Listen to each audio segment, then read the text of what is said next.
News updates are brought to you by Stelboost.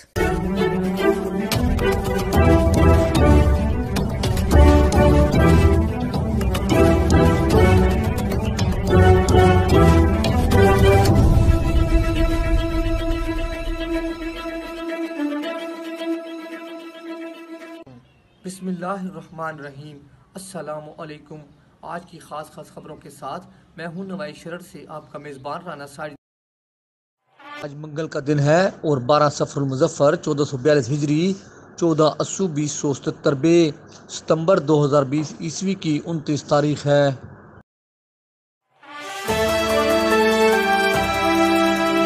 Deputy commissioner Sargodha عبداللہ نیر شیخ نے کہا ہے کہ عوام کو سستی اور معیاری اشیاء خوردونوش کی فراہمی حکومت کی اولین ترجیح ہے اور ضلعی انتظامیہ اشیاء خوردونوش کی قیمتوں میں استحکام لانے کے لیے پوری طرح کوشاں ہے۔ موٹر وے سروس ایریا پر اشیاء خوردونوش کی قیمتوں میں نمایاں فرق کی شکایات کے ازالہ کے لیے منعقدہ اجلاس کی صدارت کرتے ہوئے ڈپٹی کمشنر نے تاجروں پر واضح کیا کہ وہ قیمتوں کو عام مارکیٹ کے مطابق بنائیں ورنہ ان کے خلاف ضابطے کی کارروائی کی جائے گی۔ اجلاس میں موٹر وے پر قائم مختلف سروسز ایریا کے general manager, deputy general manager اور دیگر متعلقہ افسران بھی موجود تھے۔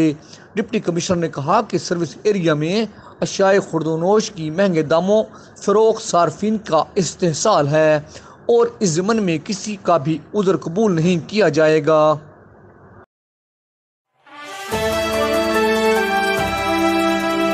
پولیس آفیسر سرگودا افضال احمد کوثر نے ڈسٹرکٹ پولیس آفیسر میاں والی حسن اسد علوی کے ہمراہ بہرام ہال پولیس لائن میاں والی میں ضلع بھر کے ایس ڈی پی اوز اور ایس ایچ او صاحبان سے کرائم میٹنگ کی۔ ڈی پی او میاں والی نے ضلع بھر کرائم کے حوالے سے بریفنگ دی۔ آر پی او سرگودا نے دوران میٹنگ تمام تھانوں کے زیر تفتیش مقدمات، کارکردگی، ملزمان کی گرفتاری، مجرمان اشتہاری و عدالتی مفرران چیک کی اور تمام ڈی ایس پی اوز اور ایس ایچ اوز کو زیر تفتیش مقدمات اور درخواستوں کو جلد از جلد یکسو کرنے اور منشیات فروشوں، جوا کے اڈوں، ہوائی فائرنگ کے خلاف بلا امتیاز کارروائیاں کرنے اور رات کے وقت گشت کو مؤثر بنانے کا حکم دیا۔ اس موقع پر آر پی او سرگودا افضال احمد کوثر نے خطاب کرتے ہوئے کہا کہ امن و امان کو ہر حال میں بحال رکھنا ہے۔ پولیس کی اولین ترجیحات میں یہ ذمہ داری شامل ہے۔ اچھے اور سہولیات فراہم کی جا رہی ہیں۔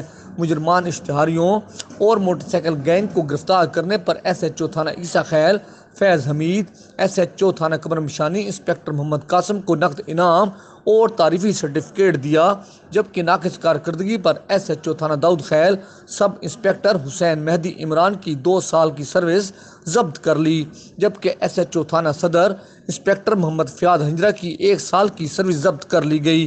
میٹنگ کے بعد آر پی او سرگودا افضال احمد کوثر نے ڈی پی او میاں والی حسن اسد علوی کے ہمراہ تھانہ سٹی میاں والی کی انفارمل انسپیکشن جبکہ تھرنولی کی فارمل انسپیکشن کی۔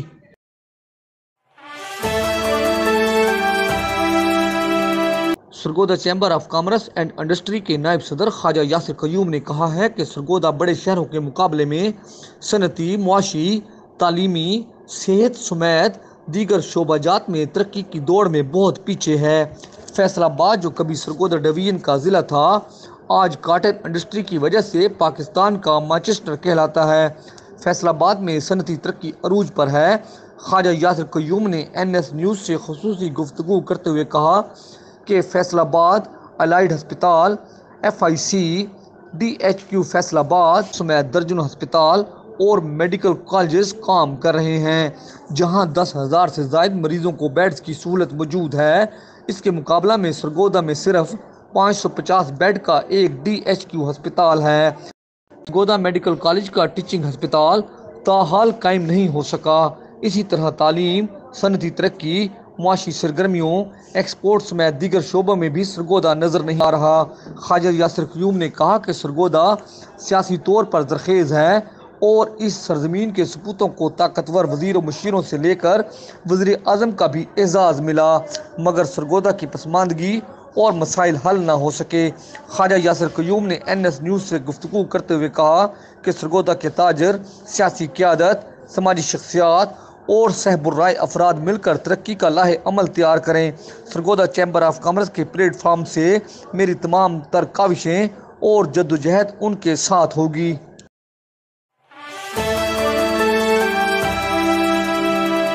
صوبائی وزیر محنت و افرادی قوت انصر مجید خان نے کہا ہے کہ ہمارے نوجوان صلاحیتوں کے اعتبار سے کسی سے کم نہیں، لیکن ان کی مخفی قوتوں کو نکھارنے کے لیے انہیں مواقع فراہم کرنا ہوں گے۔ حکومت اسی مقصد کے تحت کھیلوں کے میدان کو آباد کر رہی ہے۔ حکومت ہر تحصیل میں اسٹیڈیم قائم کر رہی ہے۔ لیگ کپ باسکٹ ٹورنامنٹ کا افتتاح کرتے ہوئے کیا۔ اس موقع پر chairman P H A Mahmood Bakhsh Gilani, divisional sports officer Manzar Shah, chairman Galaxy sports complex Syed Qasim Shah, صدر فٹ بال و basketball association Syed Iftikhar Hussain, general secretary basketball association ملک ظفر محمود، کھلاڑیوں اور شائقین کی بڑی تعداد بھی موجود تھی۔ صوبائی وزیر نے کہا کہ گرمیاں تعطل کا شکار رہیں، لیکن پاکستانی قوم نے اپنی مضبوط قوت ارادی اور ایمان و یقین کے بل بوتے پر اس موذی مرض کو مات دی ہے۔ انہوں نے کہا کہ اسپورٹ ڈیولپمنٹ پروگرام کے تحت جاری منصوبے جلد مکمل کرائے جائیں گے اور تمام قومی اور علاقائی کھیلوں کے مقابلے بھی منعقد کرائے جائیں گے تاکہ نوجوانوں میں اسپورٹس کا شوق اور رغبت فروغ پا سکے۔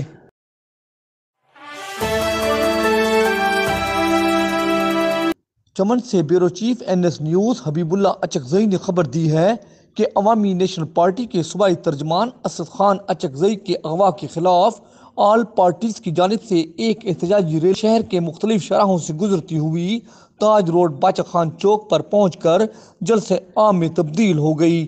جلسہ عام سے خطاب کرتے ہوئے مقررین نے مطالبہ کیا کہ اسد خان اچکزئی کی رہائی کے لیے حکومت ٹھوس اقدامات کرے۔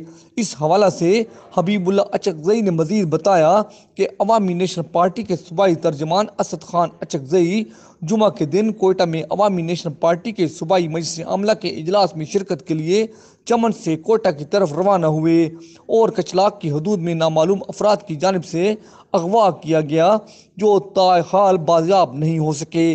اس سلسلہ میں آج عوامی نیشنل پارٹی اور آل پارٹیز کی جانب سے احتجاجی مظاہرہ ہوا ہے اور حکومت سے فوری بازیابی کا مطالبہ کیا گیا ہے۔ اس وقت ہمارے ساتھ چمن سے نمائندہ N S news Habib Ullah Achakzai موجود ہیں، آئیے ان سے بات کرتے ہیں۔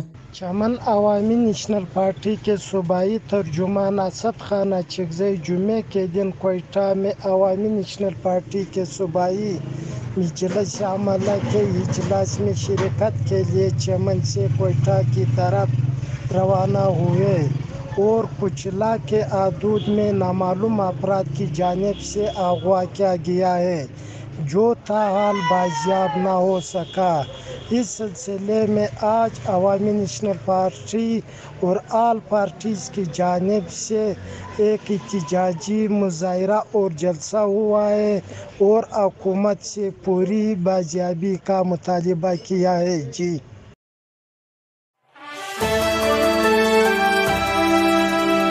اس دعا کے ساتھ کہ اللہ رب العزت کرونا وائرس سے پوری انسانیت کو نجات دے، آمین۔ انشاءاللہ ہم کل پھر حاضر ہوں گے تازہ خبروں کے ساتھ۔